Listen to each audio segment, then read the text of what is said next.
Alors mes élèves, la vidéo 1 concernant les élèves de la 3e année secondaire, cycle collégial, programme marocain. Alors l'ordre et opération, la nouvelle leçon. Alors on considère deux nombres réels, A et B. Alors, que signifie A est inférieur ou égal à B? Eh bien, ça signifie tout simplement que quoi? Que A moins B est inférieur ou égal à 0. La différence A moins B est inférieur ou égal à 0. Donc, pour comparer deux nombres, il suffit de calculer leur différence et d'étudier le signe de cette différence-là. Alors, le deuxième morceau de notre définition, que signifie A est inférieur strictement à B? Ce symbole-là, vous voyez, ce symbole, c'est lire, si vous voulez, lire, inférieur strictement. Inférieur strictement. Inférieur strictement. Donc, que signifie A est inférieur strictement à B? Eh bien, ça signifie quoi? Ça signifie que A est inférieur ou égal à B et quoi encore? Deux conditions. Et que A est différent de B. Voilà ce que ça signifie. A inférieur strictement à B. Ou bien, autrement dit, si vous voulez, A est inférieur strictement à B, je peux la remplacer, si vous voulez, par quoi? Par A moins B est un nombre strictement négatif. On n'a plus le droit d'avoir la différence égale 0. Non. La différence elle est plus petite que 0. Donc voilà ce que ça signifie. A est inférieur strictement à B. Et bien ça signifie que A moins B est inférieur ou égal à 0 et que A n'a pas le droit de prendre la valeur B. Tout simplement. Alors maintenant, avant de continuer la leçon, on va passer à une activité. L'activité est la suivante. On pose un nombre réel x égale quoi? Égale, si vous voulez, égale quoi? Égale radical de 2 moins racine de 3, radical de 2 moins racine de 3, moins radical de 2 plus racine de 3. Alors la première question est de comparer racine de 2 moins racine de 3 et racine de 2 plus racine de 3. Donc d'après notre définition ici, pour comparer ces deux nombres-là, il suffit de calculer cette différence-là et d'étudier son signe. Est-elle négative ou est-elle positive? Donc on calcule, si vous voulez, on compare racine de 2 moins racine de 3 et racine de 2 plus racine de 3. Donc on va calculer la différence. Alors, donc si vous voulez, notre nombre x égale quoi? Égale à radical de 2 moins racine de 3, si vous voulez, moins radical de 2 plus racine de 3. Le nombre x, j'ai le droit de l'écrire toujours est égal à x sur 1. Donc, je n'ai pas de problème, donc égal, si vous voulez, égal radical de 2 moins racine de 3, moins radical de 2 plus racine de 3 sur 1. Donc, on va passer au prérequis de la leçon sur les racines carrées. Alors, dans la leçon sur les racines carrées, nous avons parlé de quantité conjuguée. Nous avons défini la quantité conjuguée de A plus B, qui est A moins B, et la quantité conjuguée de A moins B, 1 moins racine de B, qui est quoi? Qui est A plus racine de B. Donc, si vous voulez, A plus racine de B et A moins racine de B sont deux quantités conjuguées. De même, si vous voulez, A moins B et A plus B sont deux quantités conjuguées. Donc, on va multiplier numérateur et dénominateur par l'expression conjuguée. Donc, x, il est égal à quoi? Il est égal à x sur 1 égale, je multiplie. Alors, méthode de fraction, voilà. Donc, j'aurai radical de 2 moins racine de 3 moins radical de 2 plus racine de 3 l'expression conjuguée, ça sera quoi? Ça sera facteur de radical de 2 moins racine de 3, alors plus radical de 2 plus racine de 3. Voilà l'expression conjuguée. Je multiplie numérateur et dénominateur sur 1 multiplié par, donc ici, sur radical de 2 moins racine de 3, plus radical de quoi? De 2 plus racine de 3. Je développe x égale.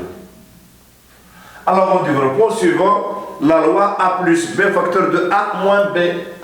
Il est égal à a au carré moins b carré, donc ça va donner quoi? Ça va donner tout simplement 2 moins racine de 3, moins, si vous voulez, j'ouvre une parenthèse, 2 plus racine de 3. Voilà le tout sur mon dénominateur. Racine de 2 moins racine de 3 plus racine de 2 plus racine de 3 égale. Alors en développement, j'aurai 2 moins 2, ça fait 0. Moins racine de 3, moins racine de 3, ça fait moins de racine de 3, donc égale moins 2, racine de 3 sur quoi? Sur mon dénominateur, racine de 2, moins racine de 3, plus racine de 2, plus racine de 3. Voilà. Et voilà notre formule x. Alors, la question est la suivante. Cette différence-là, elle est négative, si vous voulez. Vous voyez? C'est un nombre qui est inférieur strictement à 0. Pourquoi? Parce qu'au numérateur, nous avons un nombre strictement négatif et au dénominateur, nous avons un nombre strictement positif. Et un rapport, elle est négatif si et seulement si numérateur et dénominateur sont de signes contraires. Donc, x ici, le voici, elle est comment? Elle est négative. Donc, on vient d'étudier le signe de x. X est un nombre négatif. Alors, ici, j'écris x est un nombre négatif. Voilà. Voilà. Je viens d'étudier son signe. Alors maintenant, la question qui suit. Calculer x au carré. Alors, on va calculer x au carré. Eh bien, x au carré sera égal à quoi? Alors, j'efface cette ligne-là. Alors, x au carré, ça sera quoi? Ça sera radical de quoi? De 2 moins racine de 3, si vous voulez, moins radical de 2 plus racine de 3, le tout au carré. En développant, suivant l'identité a moins b le tout au carré, en développant, on va obtenir quoi? On va obtenir tout simplement 2 moins racine de 3 plus 2 plus racine de 3 moins 2 radical de quoi? Une identité remarquable, 4 moins 3. Donc 4, si vous voulez, 4 moins 3. X au carré égale, je développe. Donc ici j'aurai moins racine de 3 plus 2 racine de 3 qui vont disparaître. Donc j'aurai ici quoi? J'aurai 4. J'aurai ici 4, voilà. Moins 2 racines de 1 moins 2, racine de 1 à savoir égale 4 moins 2 égale 2. Voilà. Calculer x au carré et en déduire une valeur simple de x. Et en déduire une valeur simple de x. Alors, pour chercher cette valeur-là, alors, on va s'appuyer sur quoi? Sur la leçon racine carrée. Ah donc, je peux effacer ici le titre de la leçon. Alors, qu'est-ce que nous avons vu dans la leçon racine carrée? Nous avons vu deux expressions qui sont tellement importantes. La première est que radical de a au carré égale a, avec la condition primordiale, c'est que a il doit être positif. Voilà.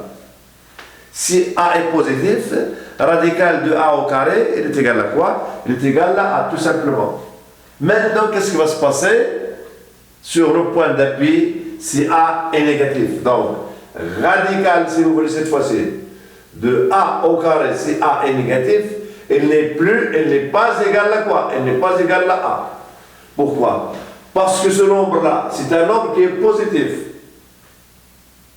Mais celui-ci, ce sera un nombre négatif. A est négatif. Ce n'est pas possible. Là, il y a une contradiction. Donc, pour corriger, si vous voulez, cette expression-là, alors, quand A est négatif, eh bien, ce sera quoi? Ce sera son opposé. Ce sera moins A. Voilà. Je vous donne un exemple. Racine de moins 5 au carré, je n'ai pas le droit de dire égal à moins 5. Ce n'est pas possible.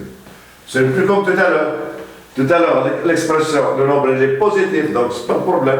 Maintenant, le nombre est négatif, donc pour corriger la situation, eh bien, il est égal à quoi? On va écrire tout simplement est égal à moins 5. Et dans ce cas-là, elle est égale à quoi? Elle est égale à 5. Et on rejoint la première égalité. Donc, la même technique ici, on vient de voir que quoi? Que x au carré est négatif. Donc, qu'est-ce que j'ai? J'ai x au carré.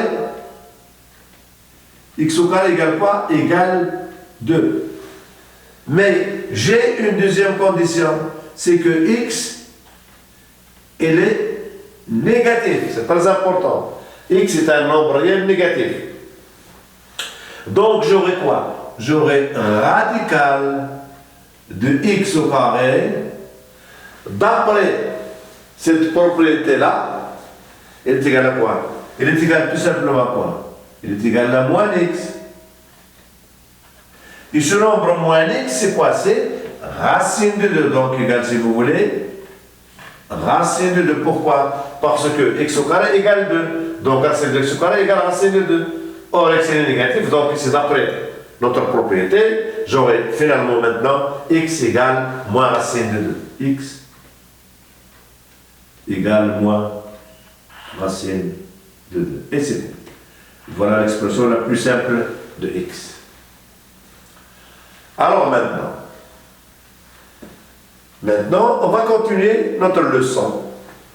Alors, on va passer aux propriétés. La première propriété, qu'est-ce qu'il dit? Il dit tout simplement que si j'ai trois nombres réels, A, B et C, tels que A est inférieur ou égal à B et B est inférieur ou égal à C, quelle sera notre conclusion? Eh bien, il est évident que quoi? Que A sera lui aussi inférieur ou égal à C. Donc, nous disons quoi? Nous disons que l'ordre est transitif. L'ordre est transitif, c'est-à-dire l'ordre ici et l'ordre là me donne cette quantité-là. Donc on dit que l'ordre, la relation inférieure-égale est une relation transitive. Il se transmet. Donc, maintenant, la propriété de si A est inférieur ou égal à B, alors quoi? Alors A plus C est inférieur ou égal à B plus C. Nous exprimons par cette inégalité-là que quoi?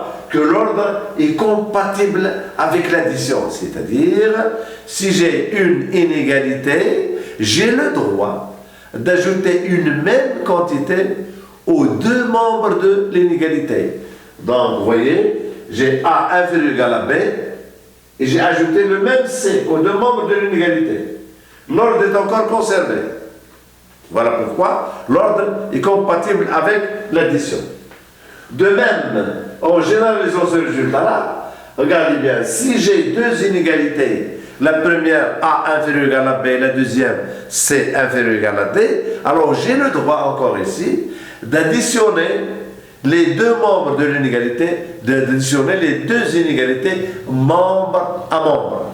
Donc, si j'ai, regardez bien, si j'ai A inférieur ou égal à B et j'ai encore C inférieur ou égal à D, j'ai le droit d'ajouter les inégalités membre à membre. Donc j'aurai quoi? J'aurai A plus C, il est inférieur ou égal à B plus D. Voilà, je n'ai plus de problème. Donc l'ordre encore, ici, en utilisant toujours la compatibilité de l'ordre avec l'addition. Propriété 3. Alors, propriété 3, il va nous traiter quoi? Il va nous traiter l'ordre et la multiplication. Propriété 1, propriété 2, nous traite l'ordre et l'addition. Maintenant, la propriété qu'on vient de voir ici, ça va nous traiter quoi? Ça va nous traiter la propriété 3, l'ordre et la multiplication. Alors, je peux effacer maintenant cet exercice-là.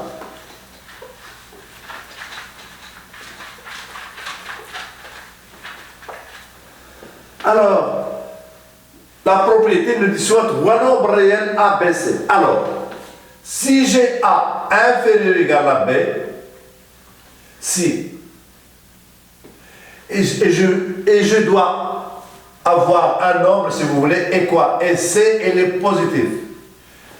J'ai envie de multiplier les deux membres de l'inégalité par C. Regardez bien le nombre C. Le nombre C, c'est les positifs. Donc, vous avez le droit de quoi? Vous avez le droit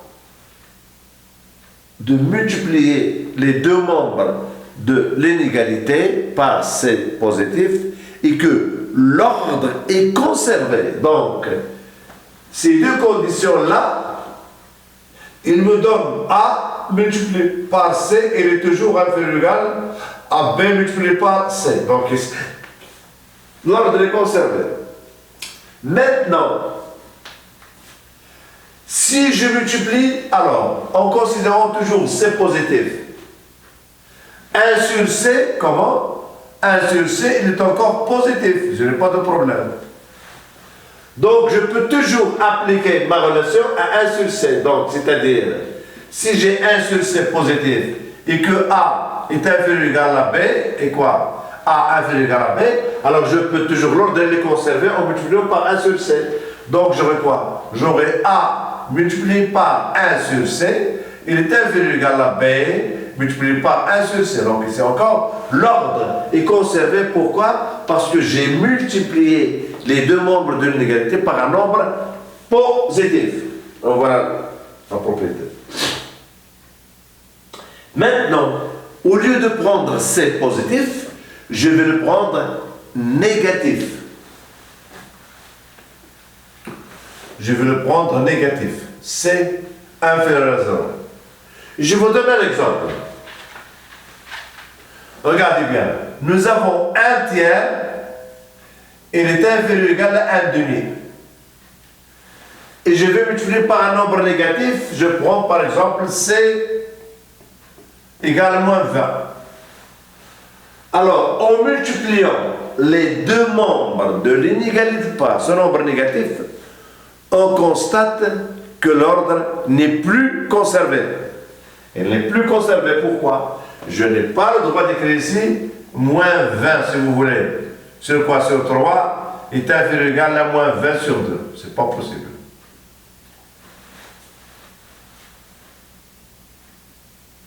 D'accord? Pourquoi? Parce que moins 20 sur 3, ça va vous donner 6 moins 6, epsilon.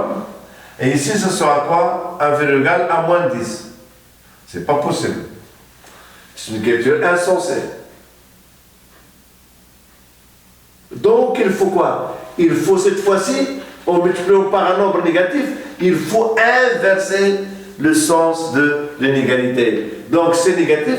En multipliant par C, je vais obtenir A multiplié par C, mais maintenant, il n'est plus inférieur ou égal. Donc, il est supérieur ou égal à B multiplié par C.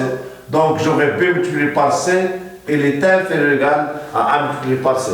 Donc, vous constatez que l'ordre est inversé. Parce que nous avons multiplié par un nombre négatif. Maintenant, la même technique. Si ce nombre C est négatif, eh bien, 1 sur C lui aussi, il est négatif. Donc, la deuxième propriété, la même technique maintenant.